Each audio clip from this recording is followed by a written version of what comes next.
How's it going, man? Good to see you again. See you as well. Congratulations here at the BIFAs. Oh, it's such a wonderful event, such a wonderful evening.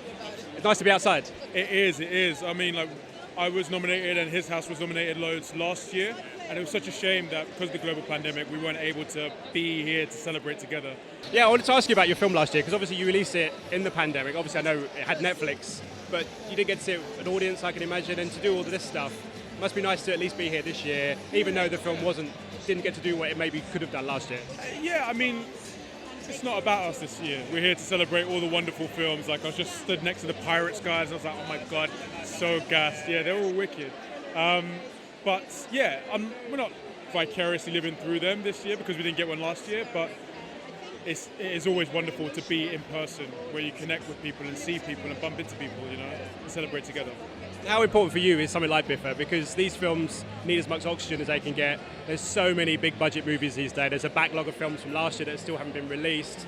How important is BIFA in that respect? I heard a sneaky rumor that because of the pandemic and cinema shut in, that like we weren't going to get as many big blockbusters, and that there might be a bit more of a shift towards, you know, the gentler storytelling, dare I say, because some of these films are not gentle at all, you know.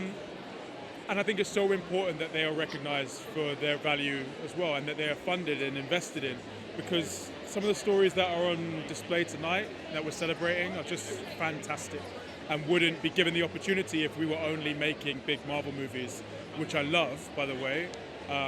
But there is a plurality in storytelling that is not just about diversity, but also about like budgets, you know? And I'm just glad that we're getting the chance to celebrate these films tonight. And you've had a busy year. Obviously, Gangs of London 2 is coming out, which everyone's really excited for. Silent Night, we spoke about. Now people have seen, and there's been a lot of good reactions to it. A lot of people weren't expecting it to be what it is, and that's kind of bled through into Twitter and social media. I don't think we were expecting it to have the resonance that it did, because when we were making it, it was Camille's brainchild. And then slowly the pandemic hit, and now it's a pandemic film. It wasn't supposed to be. Similar to, I'm sure, Contagion, which was a big hit last year because of its real-life references. I don't know. We're living it, just like you want to get away from it. I don't know.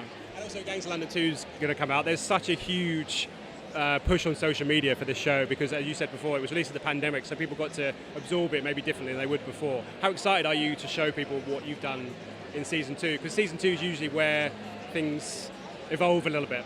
Yeah, I mean, like, we've been working really hard all of this year, and we hope not to disappoint the fans that we made. You know, we want people to come back, and hopefully it's bigger and better and faster and stronger and more captivating, but we'll leave that to our audiences to decide.